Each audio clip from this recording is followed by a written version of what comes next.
Hello दोस्तों, आज हम बात करेंगे कैंसर के पेशेंट्स में पेन होने के क्या क्या कारण होते हैं।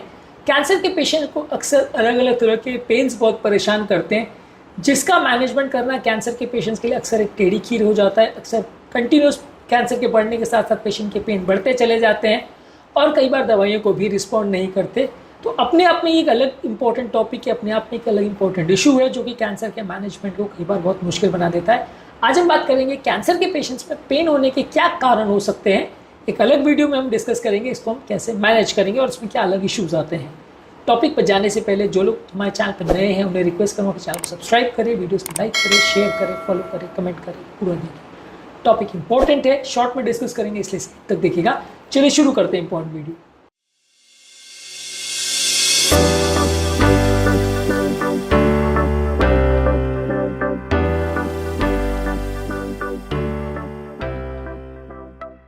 सबसे पहला पेन होने के क्या कारण हो सकते हैं।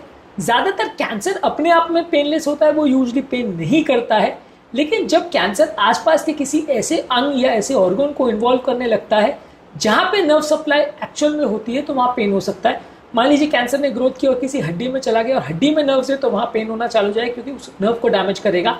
मान लीजिए किसी ऐसे जगह पे किसी ऑर्गन में चला गया जहाँ पे नर्व्स है तो वहाँ पे डैमेज करेगा, इसकी वजह से पेन होगा।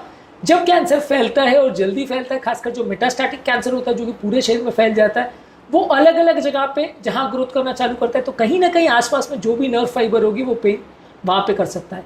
अब ये कॉमन एग्जांपल है कि कैंसर जहाँ पे पेन वहाँ पे हो ऐसा जरूरी नहीं है। मान लीजिए किसी को प्रोस्टेट का कैंसर है, किडनी का कैंसर, वो हड्डी में स्प्रेड हो गया तो पेन वहाँ पे होगा, या रीढ़ की हड्डी में दर्द होगा क्योंकि कैंसर जो मेटास्टेसिस हुआ है वहाँ पे बढ़ रहा है और वहाँ पे नर्व फाइबर है जो पेन कर रहा है। जबकि प्रोस्टेट में या किडनी में जो एक्चुअल कैंसर की जगह थी जहाँ से कैंसर ने ओरिजिनेट किया वहाँ कोई नर्व फाइबर नहीं थी, इसलिए पेन नहीं हो रहा था। तो जहाँ पे भी कैंसर नर्व फाइबर को इरिटेट करेगा पेन वहीं पे होगा। ये जरूरी नहीं है कि वो पेन उस जगह पे हो जहाँ पे कैंसर एक्चुअल में था।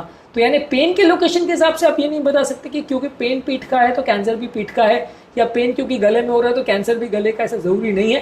कैंसर कहीं और से वहाँ स्प्रेड कर सकता है, लेकिन जिस एरिया में वो नर्व फाइबर को इन्वॉल्व करेगा वहाँ पे पेन होगा, इररिस्पेक्टिव ऑफ द फैक्ट कि वो कैंसर चालू कहाँ से हुआ था। अगला इंपॉर्टेंट चीज़ है, कैंसर के पेशेंट में जब हम पेशेंट को कीमोथेरेपी या रेडियोथेरेपी देते हैं इससे डायरेक्टली टिश्यू डैमेज होता है। कई बार नर्व्स इससे डैमेज या इरिटेट होती है, इससे भी पेन होता है। कई बार कैंसर में जो सर्जरी करते हैं, सर्जरी के दौरान या सर्जरी के बाद जो हीलिंग पीरियड है वहाँ पे भी जो नर्व फाइबर्स हैं आसपास के, जो कैंसर के आसपास के, वो डैमेज हो जाते हैं, उसकी वजह से पेन होता है। अब कैंसर के टाइम जब सर्जरी आप कर रहे हो तो उस समय आपकी प्रायोरिटी बचा के करने की नहीं होती। उस समय तो यही प्रायोरिटी होती है कि जितना मैक्सिमम कैंसर वाला अफेक्टेड एरिया उसको निकाल दिया जाए ताकि पेशेंट को रिकरेंस नहीं हो, पेशेंट की जान बच जाए।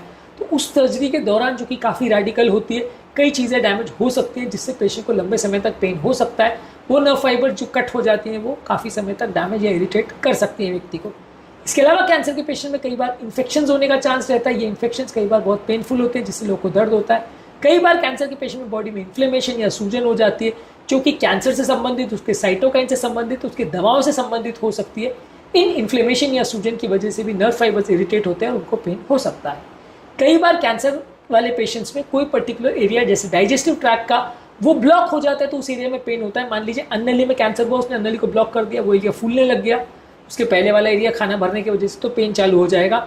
अगर कोई और ऑर्गन में भी जहाँ पे ब्लड सप्लाई या जहाँ पे ओवरऑल जो सप्लाई है वो बंद हो जाता है तो वो एरिया में भी कंटिन्यूस फिर वो एरिया फूलने लगेगा जिसकी वजह से पेन होता है। तो किसी भी जगह में जहाँ कैंसर स्प्रेड करता है वो एरिया को ब्लॉक कर देता है, वहाँ पे पेन हो सकता है।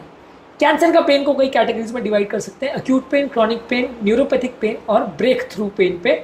अक्यूट पेन यानी शॉर्ट टर्म ड्यूरेशन का पेन होता है किसी ट्रीटमेंट के दौरान या किसी प्रोसीजर के दौरान, तो इसमें थोड़े दिन के लिए, थोड़े टाइम के लिए पेशेंट को पेन होता है, फिर अपने आप ठीक हो जाता है।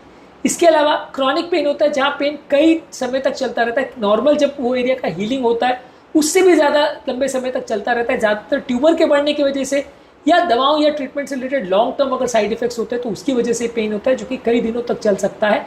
अक्यूट और क्रॉनिक में डिफ्रेंशिएट करने का तरीका ही है कि अक्यूट पेन छोटे ड्यूरेशन में चलता है, क्रॉनिक पेन लंबे ड्यूरेशन चलता है। इसके अलावा एक होता है ब्रेक थ्रू पेन, जहाँ पे पेन की दवाइयाँ देने के बावजूद भी इतना सीवियर पेन होता है कि आपको दवाइयाँ रिस्पॉन्ड नहीं करती और पेन होता रहता है, इसको ब्रेक थ्रू पेन बोलते हैं। ये ज़्यादातर एक सडन सीवियर पेन होता है जो कि दवाओं को देने के बावजूद होता है। इसके अलावा कैंसर की वजह से जो नर्व डैमेज होते हैं या अगर ट्यूमर या कोई उसका थेरेपी या कोई चीज़ है जो नर्व को अगर इरिटेट कर रही है, डैमेज कर रही है, तो वहाँ पे नर्व के इरिटेशन की वजह से न्यूरोपैथिक पेन होता है। तो ये 4 तरीके के पेन होते हैं, acute pain, chronic pain, breakthrough pain और न्यूरोपैथिक पेन। कैंसर के पेशेंट्स में जो पेन होता है इसको असेस कैसे करेंगे, कैसे मानेंगे कि किसी का पेन माइल्ड है, मॉडरेट है, सीवियर और क्या करने की आवश्यकता है। असेसमेंट करने के लिए पेन स्केल्स आते हैं जिसमें पेशेंट अपने पेन को रेटिंग देता है 0 से 10 तक, कितना उसको पेन की सिवियरिटी, 0 मतलब नो पेन और 10 मतलब वर्स्ट पेन। अब इसमें उसकी पेन की रेटिंग कितनी है और वो कंपैरेटिव एनालिसिस कर सकता है कि पहले से पेन बढ़ रहा है या कम हो रहा है। हालांकि बहुत सब्जेक्टिव है, उसमें एग्जैक्टली कह पाना मुश्किल होता है, लेकिन इसमें पेशेंट अपने हिसाब से जज कर सकता है कि उसकी पेन की सिवियरिटी कैसी है। इसके अलावा हम ये असेस करते हैं कि पेशेंट का पेन कहाँ पे हो रहा है, उसकी क्या कैरेक्टरिस्टिक फीचर है, वो पेन शार्प है या डल है, जलन वाला है। इससे भी कई बार ट्रीटमेंट की स्ट्रैटेजी और उसके लिए जो दवाइयाँ देनी है उसको गाइडेंस मिलती है और उसके हिसाब से हम ट्रीटमेंट को मैनेज कर सकते हैं।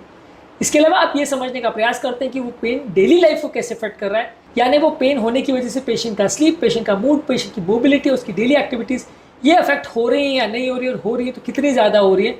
ये भी एक इंपॉर्टेंट पैरामीटर है जो जज करने में मदद करता है कि कैंसर का पेन का कैसा सिवियरिटी और उसके आगे क्या करने की आवश्यकता है। इसके अलावा अगले वीडियो में हम बात करेंगे ये पेन को मैनेज कैसे किया जाए या उससे ट्रीट कैसे किया जाए और इसके लिए स्पेसिफिक क्या इश्यूज आते हैं। उम्मीद करूंगा कि आज के टॉपिक में कुछ नई बातें जानने को मिली होगी। कैंसर के अलग अलग सिम्टम्स और उसके अलग अलग इश्यूज पर हमने ऑलरेडी काफ़ी सारे वीडियोस के, इन वीडियोस को जरूर चेकआउट करें। टॉपिक एंड करने से पहले जो लोग हमारे चैनल पर नए हैं उन्हें रिक्वेस्ट करूँगा कि चैनल को सब्सक्राइब करें, वीडियोस को लाइक करें, शेयर करें, फॉलो करें, कमेंट करें पूरा।